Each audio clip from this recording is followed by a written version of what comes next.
आज के Facebook live कार्यक्रम में आप सभी का हार्दिक स्वागत है। सर्वप्रथम गुरुदेव की चरणों में सादर प्रणाम।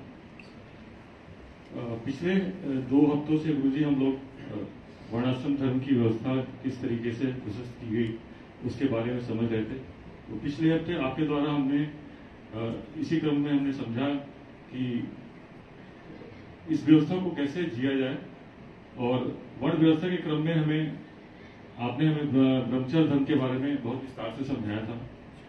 उसी क्रम को आगे बढ़ाते हुए इस हफ्ते हम गृहस्थ धर्म को समझने की कोशिश करेंगे कि इसको किस तरीके से अपने व्यवहारिक जीवन में, सामाजिक जीवन में उसका हम लोग अच्छे से उपयोग करता है। तो आपसे अनुरोध है कि आज इस पे हमें समझाने की कृपा करें। स्वागत है। आप वर्णाश्रम व्यवस्था के बारे में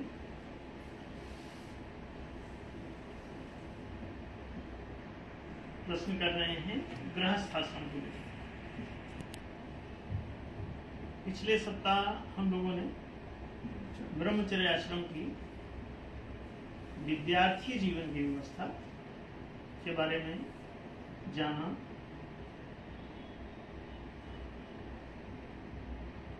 जैसा कि आप सभी जानते हैं कि वर्णाश्रम धर्म 4 वर्ण और 4 आश्रम की व्यवस्था है। वर्ण का अभिप्राय होता है वरीयता क्रम से। आपकी गुणवत्ता, योग्यता, पात्रता, क्षमता, ये सभी चीजें वरीयता के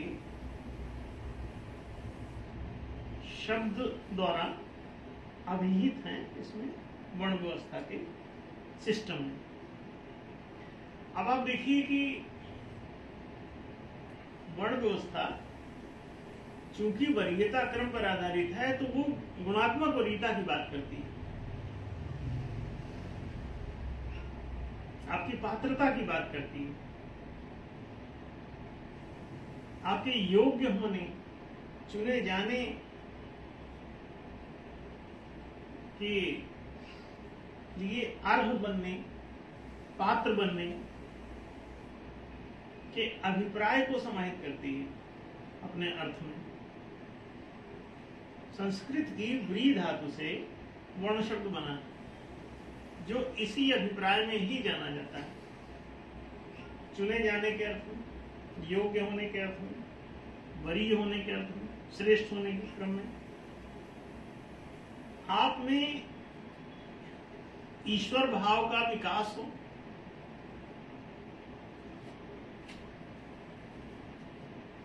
आपका वरीयता क्रम ऊंचा उठे, तो इस अभिप्राय से वर्ण क्रम आपका तय होता है। ये होगा कैसे? तो उसके लिए ब्रह्मचर्य आश्रम रखा गया। ब्रह्मचर्य आश्रम का विद्यार्थी जीवन जो है वो आपके वर्णोत्थान के लिए ही नियत है, निर्धारित है, प्रशस्त है, क्योंकि उसका आधार विद्यार्जन है। वर्णोत्थान के लिए आपको 4 प्रकार की शिक्षा की जरूरत होती है। Physical education, mental education, emotional education, spiritual education.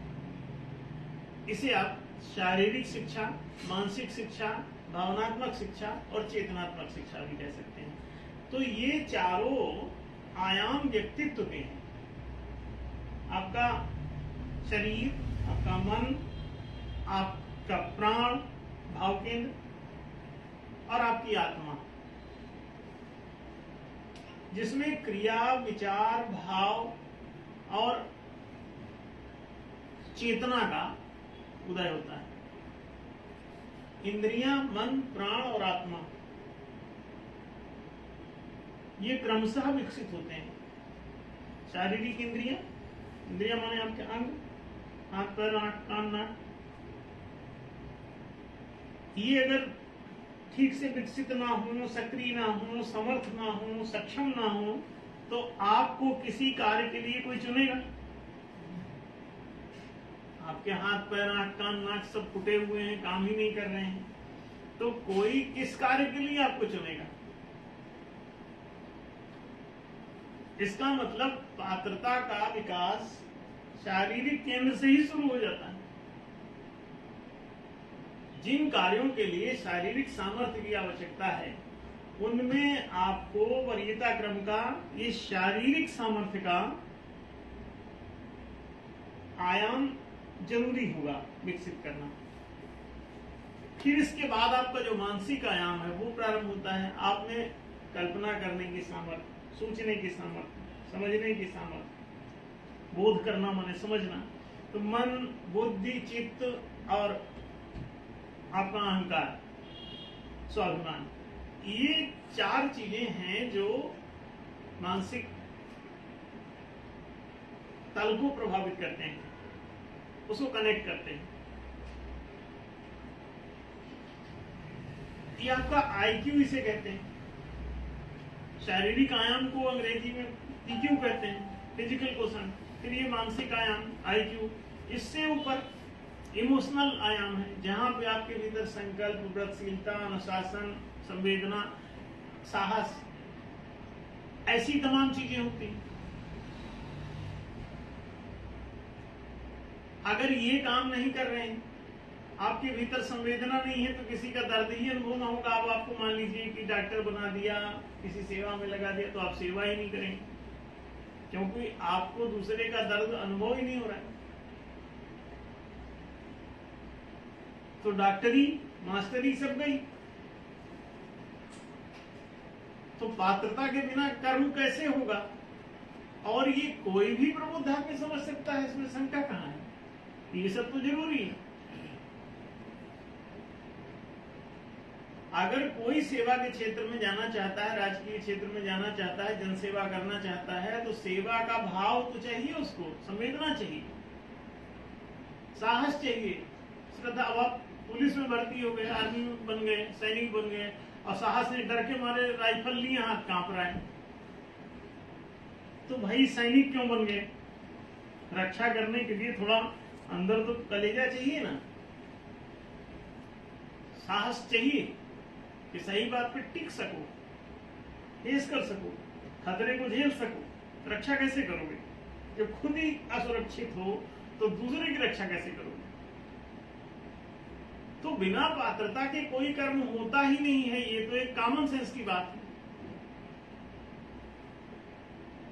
चौथी बात है कि आप नेतृत्व करना चाहते हैं और आपके ज्ञान नेत्र अंधे टूटे हुए, आप कैसे करेंगे? आपका विवेक सोया हुआ है, चिर विवेक काम नहीं कर रहा, आत्म चैतन्य जड़ है, विवेक निष्क्रिय है, विकास ही नहीं हुआ है मान लीजिए, तो कैसे करेंगे? तो ये 4 पात्रताएं आपके भीतर होती हैं, और ये चारों पात्रताओं का विकास ब्रह्मचर्य आश्रम करके देता है। कैसे? Through physical education, through intellectual education, mental, through emotional education and through spiritual education.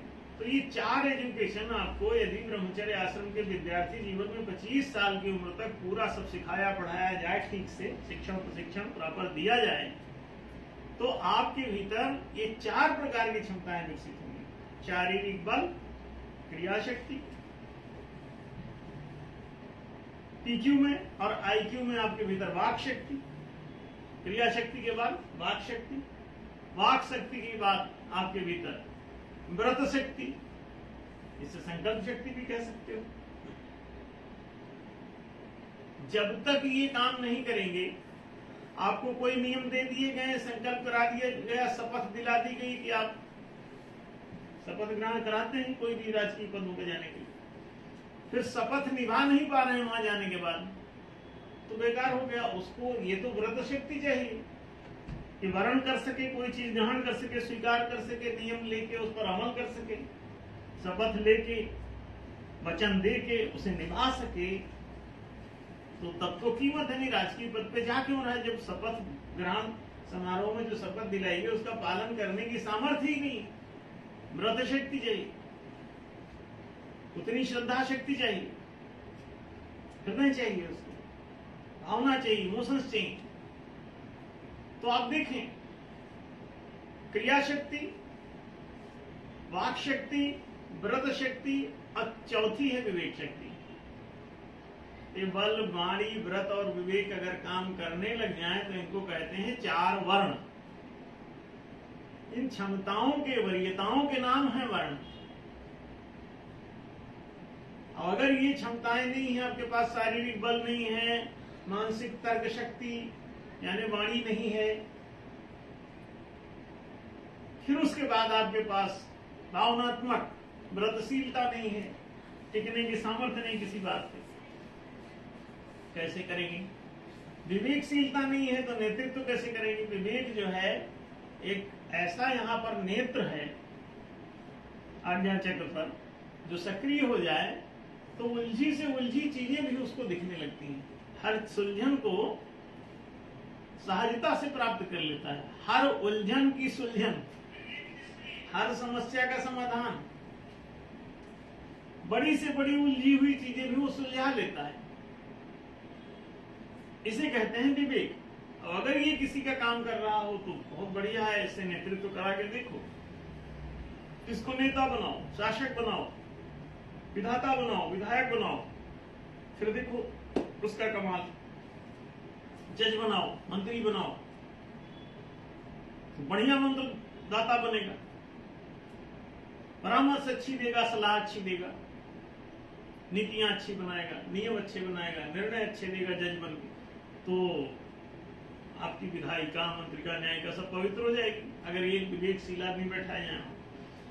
तो ये अब क्या कृषि, वाणिज्य, राज्य, नेतृत्व, ये चार कर्म हैं जो इन चार क्षमताओं की मांग करते हैं।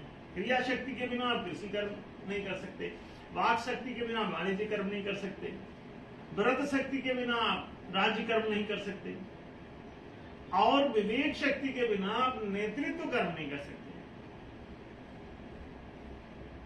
तो ये चार ही कर्म हैं जो गृहस्थ में करने हैं। ब्रह्मचर्य आश्रम में विद्यार्थी जीवन के बाद जब आप 25 साल के हो जाएंगे, युवक हो जाएंगे माने, तो जब आप युवक हो जाएंगे तो आप कहाँ जाएंगे? गृहस्थ में। गृहस्थ आश्रम माने वैवाहिक जीवन। तो जैसे विद्यारंभ संस्कार से 25 साल विद्या प्रदान की जाती है सबको, उसी प्रकार से विवाह संस्कार के द्वारा एक रोजगार प्रदान किया जाता है, माने एक कर्म का भार, कार्यभार, विशेष रूपेण कार्यभारम संवहति, तो उसे विवाह कहते हैं। कार्यभार का वहन करे जो विशेष रूप से, तो वो हो गया विशेष रूपेण वहति कार्यम, वो संवहन करेगा, कार्यभार वहन करे अगर कोई, तो इसीलिए वाहन कहते हैं उसको जो सामान ढोता है। हाँ, वो वजन ढो रहा है ना, भार वहन करना। तो कर्तव्य का भार उसके कंधे में रखा जाए और उसको वहन कर दे, तो चार प्रकार के ये आपके पास कर्तव्य आने वाले हैं, कृषि, वाणिज्य, राज्य, नेतृत्व। इन चार कार्यों में से कोई एक कार्य का भार आप लीजिए और उसे वहन कीजिए गृहस्थ में। और यही आपको क्षमताएं विकसित की गई हैं ब्रह्मचर्य आश्रम में चारों। तो गृहस्थ में उपयोग है, इसीलिए वहां पे विकास करना है, वर्णोत्थान करना है। जब विद्यार्जन ही नहीं होगा तो वर्णोत्थान कैसे होगा? फिर फंसे रहोगे जातिवाद में, क्योंकि सब एक ही प्रकार के रहोगे तो जात के आधार पर फैसले करोगे, तो जंगली हो जाओगे।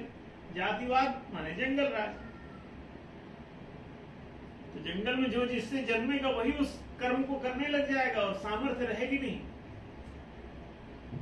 तो बिना वाणी का जो है बनिया बनाओगे, वाकपटु है नहीं तो सेल होगा नहीं माल उसका, लच्छेदार वाणी चाहिए तब बाजार में माल बिकता है। बाजार में इतना वाणी वाणी वाणी ही सुनाई देती है। ऐसा क्यों है?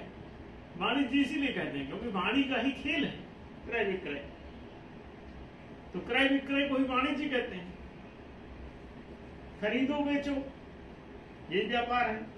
उगा के बेचो, बना के बेचो, कोई चीज पेन बनाया फिर बेच दिया तो इसे उद्योग कहते हैं।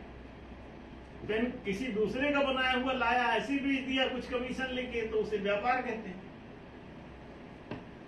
बना के पेन बेच दिया तो उद्योग कहते हैं। और ना कुछ खरीदा बेचा, ना कुछ बनाया बेचा, केवल ऐसे ही हवा में ही कुछ बेच देना, जैसे लता मंगेशकर क्या बेच रही, इसे कहते हैं व्यवसाय, प्रोफेशन।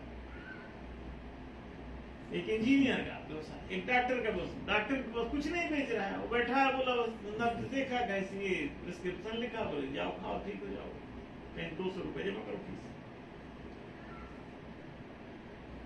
तो क्या ऐसे ही सर्विस दे रहे हैं, अपनी कला बेच रहे हैं, ना कुछ खरीद के बेच रहे हैं, ना कुछ उगा के बना के बेच रहे हैं। अब क्या कर रहे हैं, सीधे सीधे अपनी कला को ही बेच रहे हैं और उससे पैसे अर्न कर रहे हैं। ये है व्यवसाय, प्रोफेशन कहते हैं इसे आज की भाषा में। तो trade, industry and profession, there are 3 types of commercial work. ये कमर्शियल काम है, वाणिज्यिक कार्य है। तो ये तीनों ही कार्य में आपके भीतर मानसिक सामर्थ्य, IQ चाहिए, तीनों कामों के। तार्किकता चाहिए, सोचने समझने की सामर्थ्य चाहिए। अगर नहीं, मन में तर्क नहीं है तो आप ऐसा कल्पित नहीं कर सकते पेन, तो बना भी नहीं सकोगे, इंडस्ट्री नहीं लगेगी। बेचने के लिए भी उतनी वाणी की पटुता चाहिए। वाक्पटु नहीं है तो माल बिकेगा नहीं, व्यापार भी नहीं चलेगा। तार्किक नहीं है, मन में कल्पना शक्ति नहीं है, तो ऐसे डिजाइन परिकल्पित नहीं कर पाएंगे कि कैसे बनाए ये डिजाइन। पूरी रूपरेखा ब्रेन से ही बनती, मनन शक्ति चाहिए। तो देख लीजिए, अगर क्रिया शक्ति नहीं है तो कृषि कर्म नहीं कर पाएंगे, अगर वाक शक्ति नहीं है तो वाणिज्य कर्म नहीं कर पाएंगे, और अगर व्रत शक्ति नहीं है तो जो नियम बना के विधायक दे देंगे आपको, मंत्री जो नीतियां बना के दे देगा, जज जो निर्णय करके दे देगा, तो आप राजकीय प्रशासनिक पद पे बैठ गए, राजा के पद पे, अब आप उसे इम्प्लीमेंट ही नहीं कर पा रहे हैं, खुद ही पालन नहीं कर पा रहे हैं। कई पुलिस वालों को जब लोगों ने देखा कि 3 खुद ही लदे चले जा रहे हैं मोटरसाइकिल पे, तो कई लोगों ने वीडियो बनाया। अब बोले कि जब नियम का पालन ये खुद नहीं कर रहे हैं तो हमारा चालान क्यों काट रहे हैं, पब्लिक बोल रही। तो पहले ही अपेक्षित ही है उस पोस्ट पर कि आप खुद पालन करके अपनी मर्जी से दिखाइए। कोई पुलिस वाला पकड़ने नहीं आएगा, पुलिस को कौन पुलिस पकड़ेगी। तो खुद ही नियम का पालन नहीं कर रहे हैं। जब हेलमेट खुद नहीं लगाओगे तो दूसरे का चालान काटोगे तो हंसेगा वो बैठ के तुम्हारे ऊपर। तो इसलिए उनको नियम पहले पालन करना पड़ता है, उसके बाद फिर दूसरे से करवाते हैं। तो ये जो व्रत की सामर्थ्य है, खुद से नियम पालन की जो सामर्थ्य है, व्रतशीलता से आती है कि किसी चीज पे टिक सको। तो ये जो टिकने की सामर्थ्य है बड़ी अद्भुत है। ड्यूटी 10 से 5:30 है आपकी, अब आप 10 बजे पहुंच ही नहीं पा रहे हैं क्योंकि नियम का पालन कर ही नहीं पा रहे हैं, नींद ही नहीं खुल रही बता रहे हैं, तो सो गए। अरे जब तुम सो गए हो तो ड्यूटी कौन करेगा। तो उतनी व्रतशीलता चाहिए राजकीय पदों पर, ताकि शपथ निभा सको, वचन निभा सको, नियम का पालन कर सको खुद, और दूसरों से करवा सको, तो उसे प्रशासन कहते हैं। जब खुद पालन करते हो तो अनुशासन कहलाता है, और जब दूसरों से पालन कराते हो तो इसे प्रशासन कहते हैं। ये नियमों के पालन की विधि है। ये क्षत्रियत्व है, व्रतशीलता ही क्षत्रियत्व है। अब आप देखिए, अगर ये तीसरी सामर्थ्य व्रत शक्ति नहीं है तो आप राजकीय कर्म नहीं कर पाएंगे। तो राज कार्य करने के लिए आपके भीतर व्रत शक्ति चाहिए। जैसे वाणिज्य कर्म करने के लिए वाक शक्ति जरूरी है, वाणी की सामर्थ्य जरूरी है, ऐसे राजकीय कर्म करने के लिए व्रत शक्ति जरूरी है। फिर ऐसा ही विवेक शक्ति की जरूरत है। जब आप नेतृत्व करने जाओगे तो हर उलझी हुई चीज सामने आएगी। अब विवेक वो है जो विविक्त करके, विश्लेषण करके, उलझनों को ऐसे ऐसे करके सुलझा लेता है, सारे उलझे हुए तार सीधे कर देता है, उसे कहते हैं विवेक। और अगर ये आपके पास विवेक शक्ति काम नहीं कर रही है तो आपके पास तो आना ही उलझन है। वहां दोनों को लड़ लिया, अब आप जज बने बैठे हैं, आ गए, वो इतना उलझा हुआ मैटर है तभी तो लड़ रहे हो। अगर सुलझा होता तो लड़ते नहीं। वहां तो मतलब ये है कि उलझी हुई चीजें आनी, आप जवाब देखिए, आप जज बने बैठे रहिए, और उलझन को सुलझाने की सामर्थ्य नहीं है तो आप वहां एक से एक वकीलों के तर्क आएंगे, एक से आप कैसे निपटोगे? वहां को अपना अपना पक्ष दोनों रखेंगे, आप कैसे समझोगे कि इसमें सही कौन है? बिना विवेक ये संभव नहीं। फिर आपके निर्णय गलत होने लग जाएंगे तो जज होने का कोई जनता को फायदा ना हो। तो विवेक शक्ति जरूरी है या नहीं किसी जज को? कैसे विधान बनाओगे? विधायक तो बन गए, अब विधाता बने बैठे रहो। जब विधान बनाने बैठोगे तो पता चला कि यही समझ में नहीं आ रहा कि क्या बना दे नियम, बड़ी उलझी हुई बात। फिर वही नियम बनाओगे कि 18% जो है कॉपी किताब पर टैक्स, 3% हीरे पर टैक्स अभी चल रहा है, जीएसटी लगा दिया। तो कॉपी किताब पर टैक्स लगाना है कि हीरे? अरे हीरा तो कोई बड़ा आदमी खरीदेगा, ये तो बच्चों का खेल है, इसमें 18% टैक्स। ये कौन विधायक है? ये फर्जी विधाता। इसका मतलब विवेकहीन आदमी कोई बैठा है। बताइए, हेलमेट न लगाने पर जुर्माना पड़ेगा। अब हेलमेट लगाना ना लगाना उसका निजी मामला है, सिर भी फूटेगा तो उसका अपना फूटेगा, तो गैर कानूनी कैसे? उसका तो अपना है मामला। तो निजी मामले के कानून बना के पारित कर दिए। विवेकहीन है विधायक, फर्जी विधेयक। तो आप विधाता बन गए, आप मंत्री बन गए, आप जज बन गए, और ऐसे ऊंचे नेतृत्व के पद पे, नायक के पद पे चले गए जहां से न्याय करना है आपको, और कुछ न्याय नहीं हो रहा। ना न्यायशील नियम बन रहे, ना न्यायशील नीतियां बन रही, ना न्यायशील निर्णय हो रहे, तो पूरा देश बर्बाद हो जाएगा। तो जैसा अभी दुनिया में सारे देश बर्बाद हो रहे हैं, अगर ये वर्ण व्यवस्था लागू नहीं करोगे तो सारी दुनिया में तबाही भुगतनी पड़ेगी भाई। तो ये क्रिया शक्ति, वाक शक्ति, व्रत शक्ति और विवेक शक्ति, इसी को शूद्र, वैश्य, क्षत्रिय और ब्राह्मण कहते हैं। बल, वाणी, व्रत और विवेक कहते हैं इसको। तो बल जो है वो शूद्र है, वाणी जो है वो वैश्य है, व्रत जो है क्षत्रिय, विवेक जो है ब्राह्मण है, ऐसा समझ लो। अब ये जो आपका काम कर रहा हो वही वाला सर्टिफिकेट अपने से बना के साइन करके रख लो, और चाहे किसी इंस्टीट्यूशन से टेस्ट करके ले लो, आपका वही वर्ण रहेगा। और इस वर्णानुसार कर्म करो। चातुर्वर्ण्यम मया सृष्टम गुण कर्म विभागशः। कृष्ण भगवान का प्रवचन आप पढ़ते हैं, अर्जुन को उपदेश कर रहे हैं गीता में क्या, कि चातुर्वर्ण्यम मया सृष्टम, ये 4 वर्ण मेरे द्वारा बनाए गए हैं।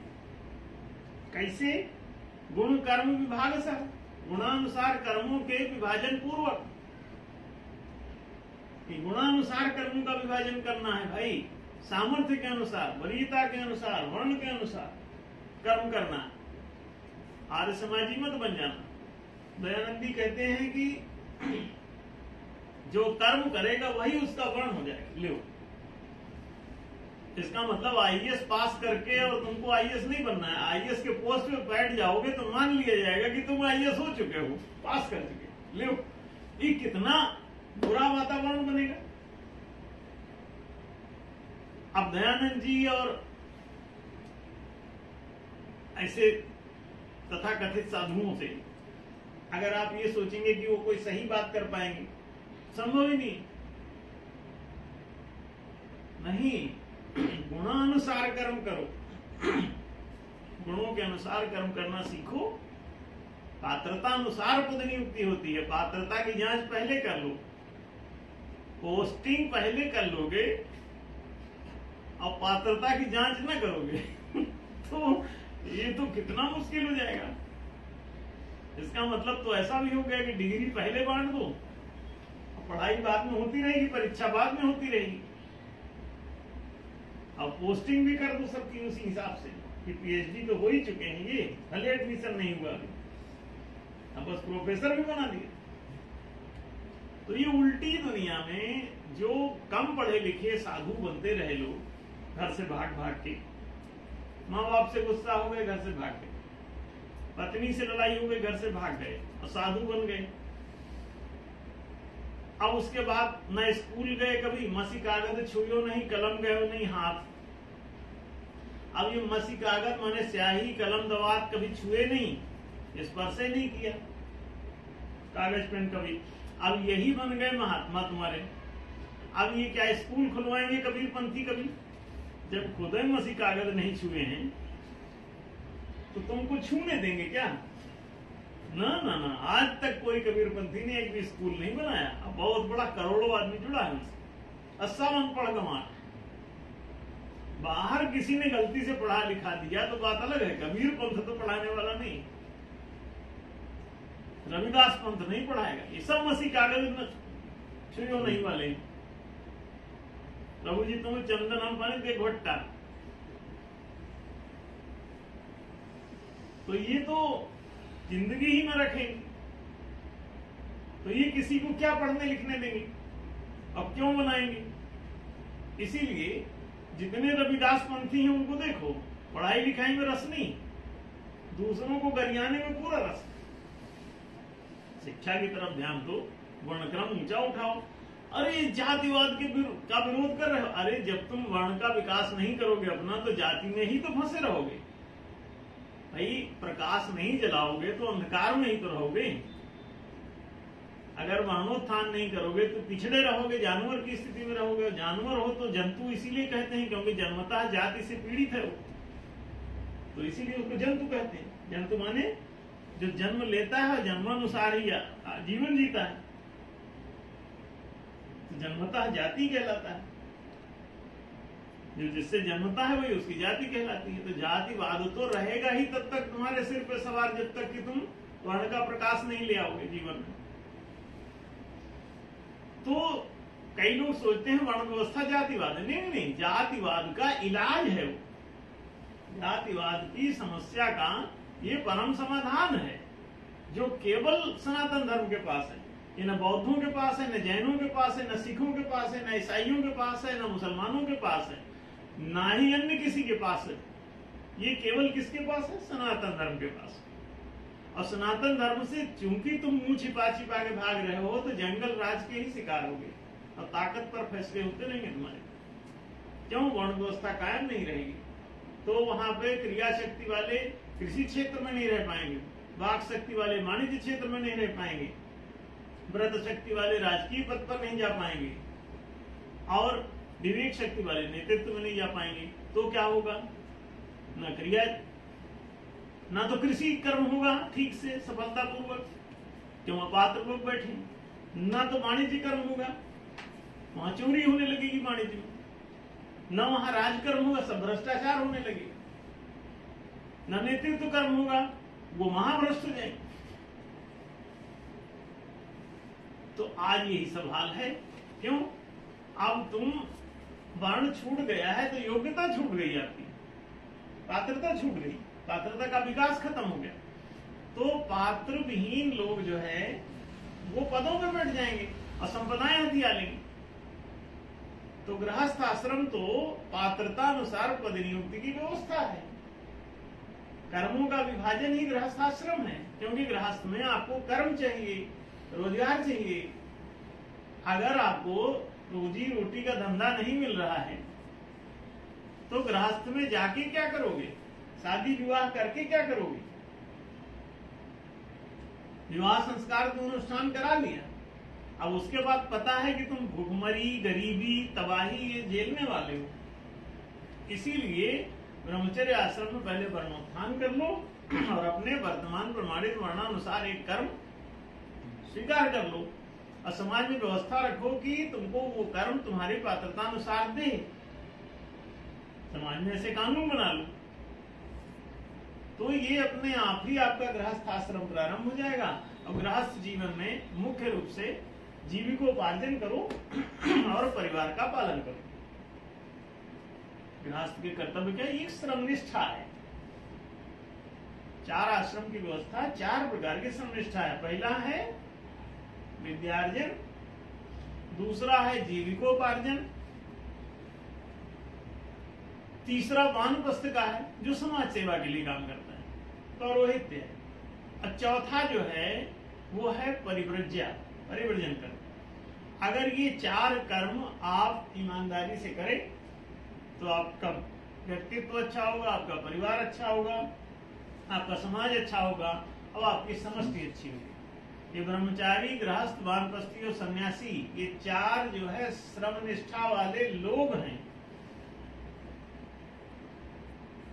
पहले 25 साल तक विद्यार्जन करो, 25 के बाद जब जवान हो जाते हो तो गृहस्थ आश्रम में जाओ, फिर जब 50 साल के हो जाते हो तो वानप्रस्थ आश्रम में चले जाओ, और फिर जब 75 साल के हो जाते हो तो संन्यास ग्रहण कर सकते हो।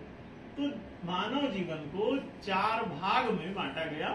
मानव जीवन कर्म का है, तो ये कर्ममयी जीवन यात्रा है।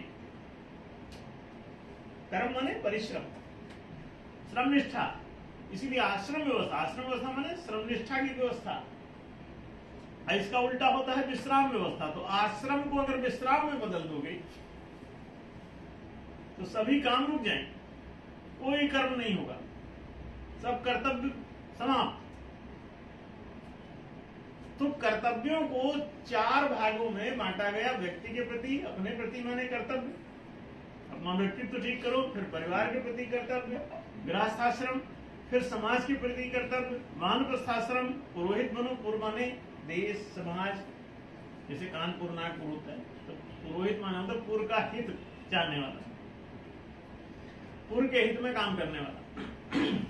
तो पुरोहित माने राष्ट्रीय, समाजिक, देशी, ग्राम हित, नगर हित, और समष्टि हित में काम करने वाला सन्यासी कहलाता है।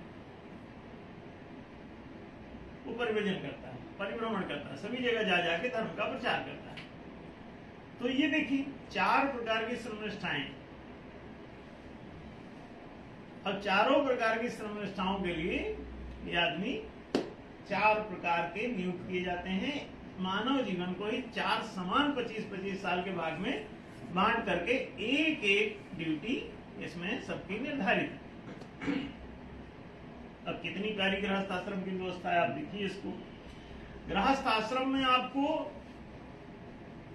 केवल एक जिम्मेदारी दी गई है, परिवार के पालन की। उसके लिए जीविकोपार्जन करना जरूरी है, तो आपको एक रोजगार जरूरी है, संसाधन, रिसोर्स। नौकरी नहीं, इसमें नौकर बनने की व्यवस्था नहीं। नौकरी, गुलामी, दास्ता, दिहाड़ी, मजदूरी, ये सब गुलामी है। इसे नोट कर लो ठीक से। कहीं नौकरी के लिए आवेदन मत करो। संसाधन जो उसका है उसकी मिल्कियत के लिए आवेदन करो। जैसे कृषि के क्षेत्र में गुलामी, मजदूरी करने मत जाओ। वहां अगर जाना है तो वहां कृषि भूमि के मालिक बनो, किसान बनो। किसान बन के जाओ, मजदूर बन के नहीं, नौकर बन के नहीं, दिहाड़ी छाप नहीं। गुलामी मानव जीवन के लिए नहीं है। गुलामी माने हो, गुलाम माने हो तो पशु, पासबद्ध पशु। पासबद्ध माने पास के तो रस्सी को, नाग पास बांधे से ले गए हो,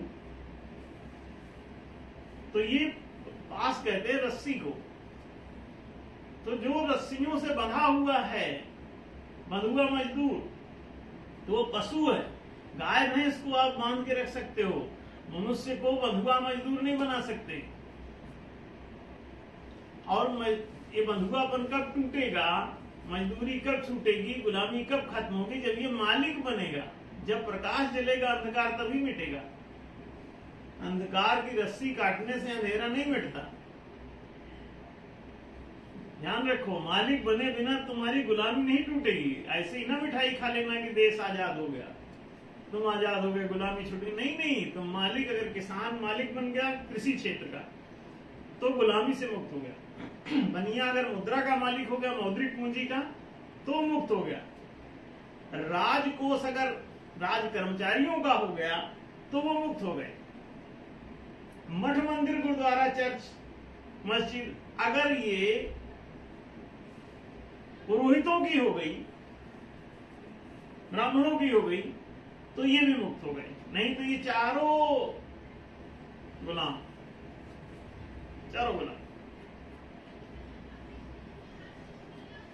तो तो फिर कौन किससे आजाद हुआ? मुगलों से आजाद हुए, तो उनकी अंग्रेजों से आजाद हुए, कि शकों से आजाद हुए, कि हूणों से आजाद हुए? नहीं नहीं, तुम्हारे ऊपर कोई, वो तुमको आजाद कर करके गुलाम ही रखते हैं, नया मालिक तुमको चुनने की सुविधा देते हैं। तो तुमको मालिक नहीं बनने देते कि तुम कृषि भूमि के मालिक हो जाओ, तुम मौद्रिक पूंजी के मालिक हो जाओ, तुम राजकोष के मालिक हो जाओ, तुम दिव्य कोष के मालिक हो जाओ। मठ मंदिर गुरुद्वारा चर्चों में जो धन संपदा है ये सब दिव्य है, ईश्वरीय है। इसका मालिक कौन है? ये जितना ब्राह्मण पुरोहित वर्ग है इसको होना चाहिए था। तो ये सब आजाद 5 संपत्तियां हैं: वन संपदा, कृषि संपदा, वाणिज्य संपदा, राजकीय संपदा और दिव्य संपदा। ये 5 संपदा कहलाती हैं, जो 5 जन्म के लिए नियुक्त हैं। जो वनवासी या आदिवासी हैं, कोई भी उनको नाम दे दो, जो कमा के खाने के लिए तैयार नहीं है उनको वन संपदा दे दो। जितना चोर चक्का लुच्चा लफंगा जानवर, गाय भैंस पशु, सब उनको जंगल की संपत्ति का मालिक बना दो। और जो जंगल से बाहर आके कमा के खाने के लिए तैयार है उसको कृषि क्षेत्र में रख दो और वो कृषि संपदा का मालिक बना दो। जो वाणिज्यिक क्षेत्र में जाना चाहता है उसको, और योग्य है, उसको वाणिज्य संपदा, मौद्रिक संपदा का मालिक बना दो। और जो राजकीय क्षेत्र में जाना चाहता है उसको राजकीय संपदा का मालिक बना दो। और जो पौरोहित्य के क्षेत्र में जाना चाहता है, नेतृत्व के क्षेत्र में जाना चाहता है, उसको दिव्य संपदाओं का मालिक बना दो। जितना मठ मंदिर गुरुद्वारा चर्च ट्रस्ट, ऐसी सामाजिक संस्थाएं, सोशल इंस्टीट्यूशन, उनकी सबकी जो संपत्तियां वो सब उन्हीं की है, नेतृत्व करता हूं। तो इन 5 को आजाद करो,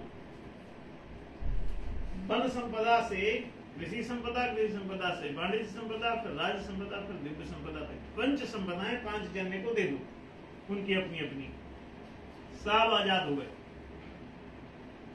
अंग्रेजों से आजाद होने को आजादी नहीं कहते, इन संपत्तियों का मालिक बनने से तुम आजाद हो गए। अब हम लोग धीरे धीरे बना रहे हैं। तो गृहस्थ आश्रम में संपदाओं की मिल्कियत ही प्राप्त करनी है। अब आप समझ गए होंगे कि गृहस्थ आश्रम परिवार के आप बाल बच्चों का पालन करिए, लेकिन पालन करने के लिए आपको रोजगार चाहिए। रोजगार संपदाओं संसाधनों पर आधारित है। वो 5 प्रकार के होते हैं। जब तक इनका वितरण गृहस्थ को नहीं हो जाएगा, अब गृहस्थ में ही 5 जन्य होंगे, जवान होंगे, 5 प्रकार का ये बस बैठता है। तो इनको ये सुलभ होना चाहिए संपदाएं, ये संसाधन के रूप में ये अपना काम करेंगे, तो उससे इनका जीवन, परिवार का भरण पोषण अच्छे से कर पाएंगे, अपने बाल बच्चों को सही खाना दे पाएंगे, कपड़े दे पाएंगे, घर दे पाएंगे, पत्नी का संरक्षण कर पाएंगे, बच्चों का जीवन बना पाएंगे। और नहीं तो गृहस्थ जीवन नरक बन जाएगा। ये है सनातन धर्म की वर्णाश्रम व्यवस्था में गृहस्थ आश्रम की नीतियां। तो बात स्पष्ट हुई होगी शायद। धन्यवाद गुरु जी। तो आज के इस कार्यक्रम में हमने ये समझा कि गृहस्थ धर्म किस तरीके से जुड़ा हुआ है हमारे शिक्षा नीति के द्वारा। तो आपका गुरु जी बहुत बहुत धन्यवाद। सभी से अनुरोध है कि इस वीडियो को ज़्यादा से ज़्यादा लाइक करें और शेयर करें और हमारे चैनल को सब्सक्राइब करें। आप सभी का बहुत बहुत धन्यवाद।